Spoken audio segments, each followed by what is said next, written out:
Amerika hukumati sobiq prezident Donald Trump davridan boshlab ta'kidlab kelayotgan TikTokni ma'ni qilish masalasida 14-dekabr kuni burilish xarakterlik ilgirlash borliqqa keldi. Amerika Kengash palatasi mutlaq ustun ovoz bilan Amerika Federatsiya hukumati uchun ishlayotgan har qanday xizmatchiga taqib berilgan yanfonga TikTokni o'rnatishga bo'lmaydiganligi haqidagi qonun loyihasini ma'qulladi. Buning bilan Amerika tavasidagi 130 millionga yaqin TikTok qo'llanuvchilariga to'liq salmoq bo'lgan bir ogohlantirish yo'llandi.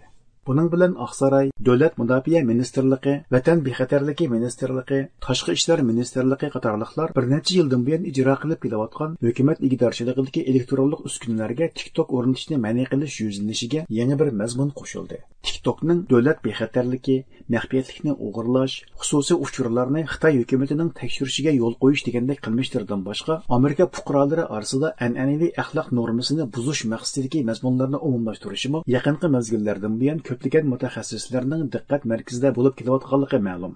Buningda yanada Xitoy Kommunistik partiyasi bir qo'lliq rahbarlik qilayotgan Xitoy hukumatining mazkur app orqali Amerika fuqarolarini nazorat to'riga elishi hamda ularning barliq xususiy uchurlarini to'plashi izchil markaz nuqta bo'lib keldi.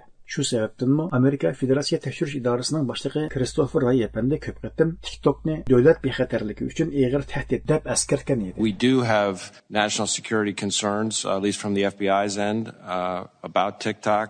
They include the possibility that the Chinese government could use it to control data collection on CNN'ning muxbirlar guruhi bir mezgillik tekshirishdan keyin 20-dekabr kuni TikTokning ommaviy siyosat bo'limining mas'uli Amerika Davlat Majlisining sobiq xizmatchisi Michael Bakerman bilan vaqtda maxsus any private company in China to cooperate with Chinese national intelligence any way they want, which means that you cannot guarantee that the Chinese government can't get access to the qirg'inchilik, Xinjiang degandek mazmundagi uchurlarni suzib kontrol qilishi. Xitoy hukumatining navbatdagi Uyg'urlarni qirg'in qilish harakati. Shundaqla bu jarayonda oz deganda 2 million Uyg'urni ayni vaqtdagi natsist Germaniyasi qurib chiqqan yig'ilish lageri shaklidagi muassasalarga qamaganligi hamda Xitoy lagerlaridagi dahshatlar haqidagi ma'lumotlarni eskartib, siz Xitoy hukumatining Uyg'urlarni lagerga qamaganligini e'tirof qilasiz. March of this year showing that TikTok censored references to concentration camps. First of all, do you acknowledge that the Chinese government has these Uyghurs and others in concentration camps? TikTok'a vakalatan söz qilgan Michael Bakerman so'lga javob berishdan o'zini qochib, o'zining bu masalalarga mansub sohadagi mutaxassis emasligini,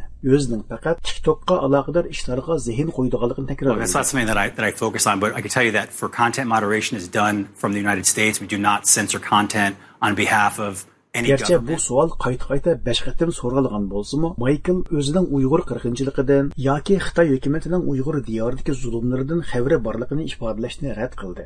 Shuningdek, TikTokning hech qachon hech qanday hukumat uchun hech qanday mazmunga suzgich qo'ymaydiganligini ta'kidladi. You can just go on the app and look, and there's been plenty of content on TikTok. It's not something you focus on. You work for a Chinese government company, and the Chinese are accused of concentration camps and ethnic genocide. Takir oxirgi qatam undaqda Xitoy hukumatining Uyg'urlarni zo'r ko'lamda tutqun qilganligidan xabaringiz bormi deb so'raganda, Michael Bakerman Xitoyda nima ishlardan bo'layotganligi men qiziqadigan ishlar doirasida emas.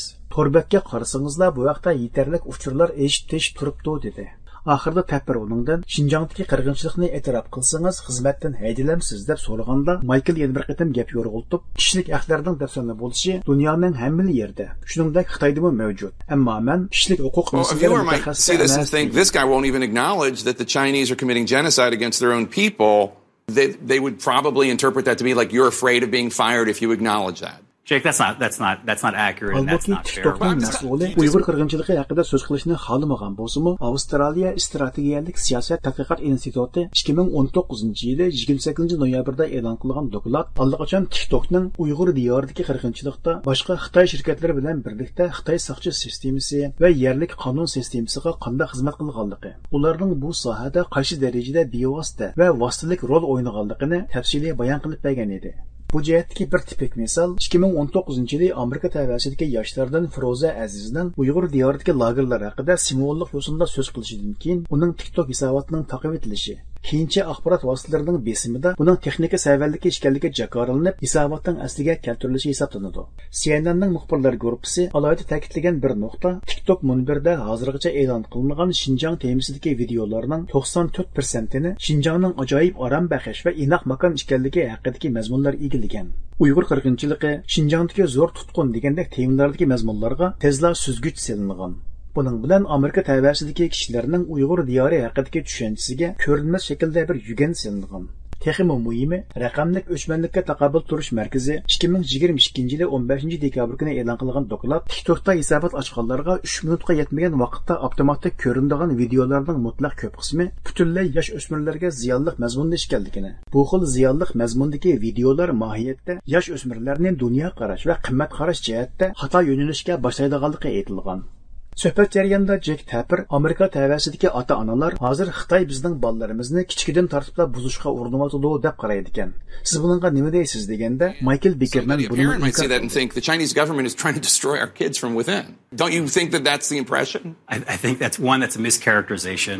Like as a parent as well, we do so much. We were talking during the break about 20 dekabrdagi obzorda aytilishicha, TikTokning igdorlik huquqi bosh shtabi Xitoydagi ByteDance shirkatida bo'lib, mazkur app Xitoy ichida Douyin degan nomda, Xitoydan boshqa joylarda TikTok degan nomda mavjud bo'lib kelmoqda. Ya'ni kelib Xitoydan boshqa joydagi qo'llanuvchilar telefon yoki kompyuterga Douyinni tushira olmaydigan bo'lib, TikTok ularning birdan-bir tanlashi bo'lib qolgan. Ammo TikTok qo'llanuvchilarining turishliq o'rni, xususiy havaslari va qiziqish doirasi deganlar bosh apparat sistemasida saqlanib qoladiganligi. Ya'ni kelib Xitoy hukumatining Xitoy tavasidagi har qanday sondan sistemasini tekshirish yoki boshqarish huquqining bo'lishi tufaylidan ular xohlagan vaqtda xohlagan kishini nazorat qilishni amalga oshira olgan. Garchi Amerika tavasida TikTok qo'llanuvchilarining 3dan 2 qismi yoshlar va o'smirlar bo'lsa-mu, cho'nglarga ziyonli bo'lganning yoshlarga ziyonli ekanligini ta'kidlayotganlar navbatdagi ma'ni qilish yuzini yoshlarga ta'sir qilishni umid qilmoqda ekan. Ammo sobiq prezident Donald Trumpning bir bo'lsa TikTokni Alma va Google shirkatlarining app do'konlaridan yo'qotish, bir bo'lsa TikTok shirkatini Amerika tavasidagi ma'lum bir shirkat setib olishi lozim degan taklifi amalga oshmayla u Oqsaroydan ayrilgan. Ma'lum bo'lishicha, hozirga qadar 14 shtat xos buyruq e'lon qilib, hukumat igdorchiligidagi uskunlarga TikTok o'rnatishni ma'ni qilgan. Ya'ni kelib bu yuzlanishni har ikki partiya a'zolari qo'llayotgan bo'lg'achqa, buningda yaqin kelgusida texmi zo'r ma'ni qilish qarorining ilinishi aniq deb qaralayotganligi ma'lum. Shuning bilan birga Davlatlik baho gazetining 21 dekabrdagi xabarida aytilishicha, TikTokning ana shirkati bo'lgan ByteDance guruhi g'oyat zo'r mablag' sarf qilish badiliga Amerika Davlat Majlisida lobbichilik qilishni davom qilib kelgan. Shu qatorda ular Michael Bickermanga o'xshash sobiq Davlat Majlisi xizmatchilarini va istixborot xodimlarini, Trent Lotga o'xshash sobiq palata a'zolarini ishga solish va xizmatga elish orqali 2022 yilning oldingi 3 faslda 4 million Amerika dollari xarjlash badiliga Amerika Davlat Majlisida TikTokning ziyonli emasligi haqida vazxonlik qilib kelgan.